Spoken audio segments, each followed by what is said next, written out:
આ ત્રણ સમયે તુલસીના છોડમાં પાણી ન ચઢાવવું. શાસ્ત્રોમાં શું લખ્યું છે? તુલસી મહિમા ભાગ 1. ઓમ શ્રી ગણેશાય નમઃ. ઓમ નમો ભગવતે વાસુદેવાય.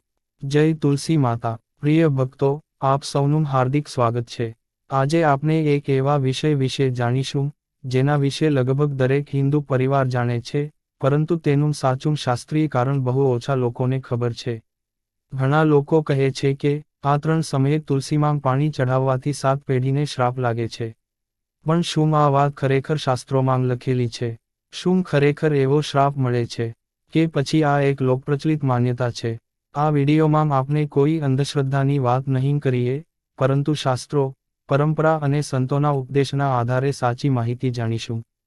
તેથી વિડીયોને અંત સુધી જરૂર જોતા રહેજો, કારણ કે છેલ્લે હું તમને તુલસી માતાને પ્રસન્ન કરવાની એક એવી સરળ રીત જણાવીશ, જેનાથી ભગવાન શ્રીહરિ વિષ્ણુ અને માતા લક્ષ્મીની કૃપા તમારા ઘરમાં સતત બની રહે. તુલસીનું મહત્વ. સનાતન ધર્મમાં તુલસી માત્ર એક છોડ નથી.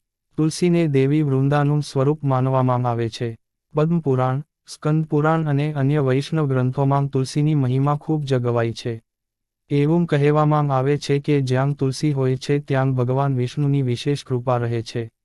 જે ઘરમાં દરરોજ તુલસીની પૂજા થાય છે ત્યાં નકારાત્મકતા દૂર થાય છે, સુખ સમૃદ્ધિ વધે છે અને આધ્યાત્મિક વાતાવરણ બને છે. એટલા માટે લગભગ દરેક હિન્દુ ઘરમાં તુલસીનો છોડ વાવવામાં આવે છે. તુલસીમાં પાણી કેમ ચઢાવવામાં આવે છે? ઘણા લોકો વિચારતા હશે કે તુલસીને પાણી આપવું તો છોડની જરૂરિયાત છે. હા, પરંતુ હિન્દુ પરંપરામાં તે માત્ર છોડને પાણી આપવું નથી. તે એક ઉપાસના છે. જ્યારે ભક્ત તુલસીને પાણી ચઢાવે છે ત્યારે તે ભગવાન વિષ્ણુને પણ અર્પણ સમાન માનવામાં આવે છે. આ સમયે ભગવાનનું સ્મરણ કરવામાં આવે છે. ઘરમાં સકારાત્મક ઉર્જા પ્રસરે છે અને મનમાં ભક્તિનો ભાવ વધે છે. તુલસીમાં પાણી ચઢાવવાનો શ્રેષ્ઠ સમય. શાસ્ત્રો મુજબ સૂર્યોદય પછીનો સમય સૌથી શુભ માનવામાં આવે છે. સવારે સ્નાન કરીને શુદ્ધ વસ્ત્ર પહેરીને તુલસી પાસે જવું, દીવો કરવો, જળ અર્પણ કરવું, પરિક્રમા કરવી અને ભગવાન વિષ્ણુના નામનું સ્મરણ કરવું. આ રીતને ખૂબ જ શુભ માનવામાં આવે છે. હવે જાણો પ્રથમ સમય. 1. સૂર્યાસ્ત પછી તુલસીમાં પાણી કેમ નથી ચઢાવાતું? આ નિયમ લગભગ દરેક વૈષ્ણવ પરંપરામાં જોવા મળે છે. સૂર્યાસ્ત પછી તુલસી માતા વિશ્રામ કરે છે એવી ધાર્મિક માન્યતા છે. સાંજના સમયે દીવો કરવો શુભ છે, પરંતુ પાણી ચઢાવવું યોગ્ય માનવામાં આવતું નથી, કારણ કે રાત્રે છોડમાં ભેજ વધે છે અને ધાર્મિક દ્રષ્ટિએ પણ આ સમય ઉપાસના કરતાં આરતી અને દીપદાન માટે યોગ્ય માનવામાં આવે છે. એટલે મોટા ભાગના સંતો અને પંડિતો પણ સાંજ પછી પાણી ન ચઢાવવાની સલાહ આપે છે. શું 7 પેઢીને શ્રાપ લાગે છે? અહીં સૌથી મહત્વની વાત સમજવાની છે. ઘણી જગ્યાએ સોશિયલ મીડિયા અથવા લોકકથાઓમાં કહેવામાં આવે છે કે જો સાંજે પાણી ચઢાવશો તો 7 પેઢીને શ્રાપ લાગશે. પરંતુ આવા શબ્દોનો સ્પષ્ટ ઉલ્લેખ મુખ્ય હિન્દુ શાસ્ત્રોમાં મળતો નથી. શાસ્ત્રો આપણને નિયમોનું પાલન કરવાની પ્રેરણા આપે છે, ભય પેદા કરવાની નહીં. એટલે આપણે શ્રદ્ધાથી નિયમ પાળવો જોઈએ, પરંતુ ખોટી અફવાઓથી ડરવું જોઈએ નહીં. નિયમનું પાલન કેમ કરવું? ધર્મમાં દરેક નિયમ પાછળ કોઈને કોઈ આધ્યાત્મિક અર્થ હોય છે. જ્યારે આપણે નિયમનું પાલન કરીએ છીએ ત્યારે મનમાં શિસ્ત આવે છે, નિયમિત પૂજા થાય છે અને ભગવાન પ્રત્યેનો ભાવ વધુ મજબૂત બને છે. તેથી નિયમનું પાલન પ્રેમથી કરવું જોઈએ, ડરથી નહીં. તુલસીની સેવા કેવી રીતે કરવી?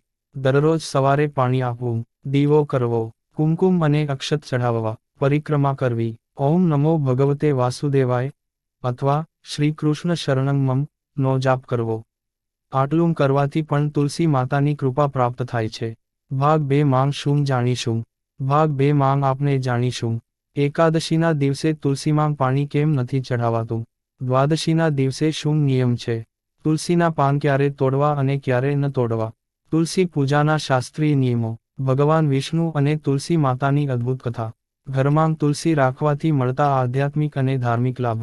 જો તમને આ માહિતી ગમી હોય તો વિડીયોને લાઇક કરો, શેર કરો અને આવી જ શાસ્ત્ર આધારિત ધાર્મિક માહિતી માટે અમારી ચેનલને સબસ્ક્રાઇબ કરવાનું ભૂલશો નહીં.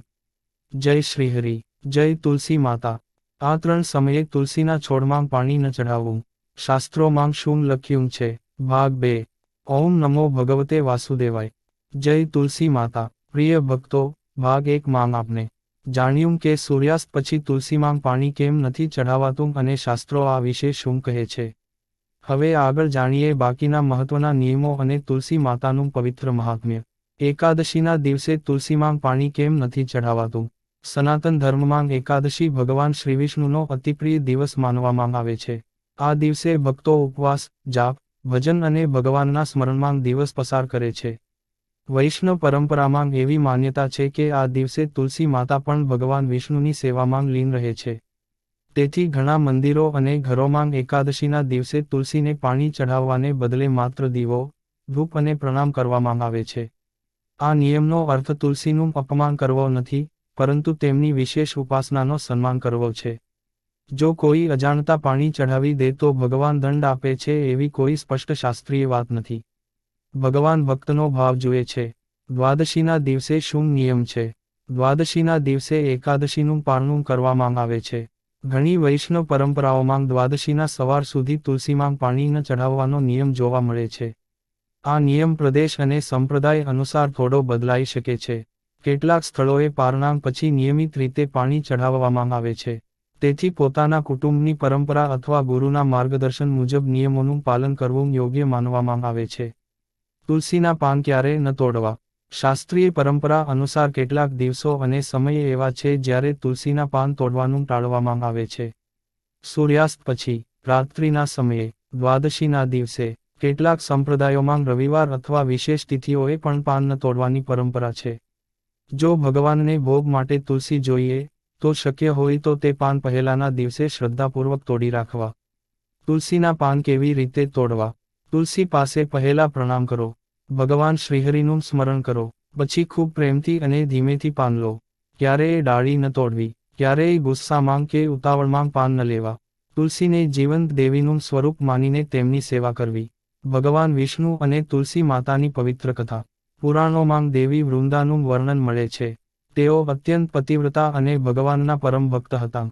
તેમની અખંડ ભક્તિ અને પવિત્રતાથી પ્રસન્ન થઈ ભગવાન વિષ્ણુએ તેમને આશીર્વાદ આપ્યો કે તેઓ તુલસી સ્વરૂપે પૃથ્વી પર સદૈવ પૂજાશે. ભગવાને એવું પણ વરદાન આપ્યું કે તેમના વિના મારી પૂજા પૂર્ણ નહીં ગણાય. આથી આજે પણ ભગવાન વિષ્ણુ, શ્રીકૃષ્ણ અને શ્રીરામને તુલસીનું પાન અર્પણ કરવાનું ખૂબ શુભ માનવામાં આવે છે. ઘરમાં તુલસી રાખવાના આધ્યાત્મિક લાભ. જે ઘરમાં તુલસીની નિયમિત પૂજા થાય છે ત્યાં ભક્તિનું વાતાવરણ રહે છે. પરિવારમાં સકારાત્મકતા વધે છે. ભગવાનના નામનું સ્મરણ સરળ બને છે. ઘરના સભ્યોમાં ધાર્મિક સંસ્કારો વિકસે છે. તુલસી માત્ર ઔષધીય છોડ જ નથી, પરંતુ ભક્તિ અને પવિત્રતાનું પ્રતીક પણ છે. સૌથી મહત્વની વાત, આજકાલ સોશિયલ મીડિયામાં ઘણી વખત એવો દાવો કરવામાં આવે છે કે આ નિયમ તોડશો તો 7 પેઢીને શ્રાપ લાગશે. પરંતુ મુખ્ય શાસ્ત્રોમાં આવો સ્પષ્ટ ઉલ્લેખ મળતો નથી. શાસ્ત્રો આપણને ડર નહીં, પરંતુ શ્રદ્ધા, ભક્તિ, સદાચાર અને નિયમિત ઉપાસના શીખવે છે. આથી નિયમોનું પાલન પ્રેમથી કરો, અફવાઓથી નહીં. સમાપન. પ્રિય ભક્તો, તુલસી માતાની સેવા માત્ર પાણી ચઢાવવાથી પૂર્ણ થતી નથી. સાચી સેવા છે ભક્તિ, શ્રદ્ધા, સાત્વિક જીવન, ભગવાનના નામનું સ્મરણ અને ધર્મના નિયમોનું આદરપૂર્વક પાલન. જો તમે દરરોજ તુલસી માતાને પ્રણામ કરીને ભગવાન શ્રીહરિનું સ્મરણ કરશો, તો જીવનમાં શાંતિ, સુખ અને આધ્યાત્મિક પ્રગતિનો અનુભવ જરૂર થશે. જો તમને આ વિડિયો ગમ્યો હોય તો લાઇક કરો, શેર કરો અને આવી જ શાસ્ત્ર આધારિત ધાર્મિક માહિતી માટે અમારી ચેનલને સબસ્ક્રાઇબ કરો. કોમેન્ટમાં જરૂર લખો, જય તુલસી માતા, જય શ્રીહરિ, જય તુલસી માતા. હરિ ઓમ તત્સત.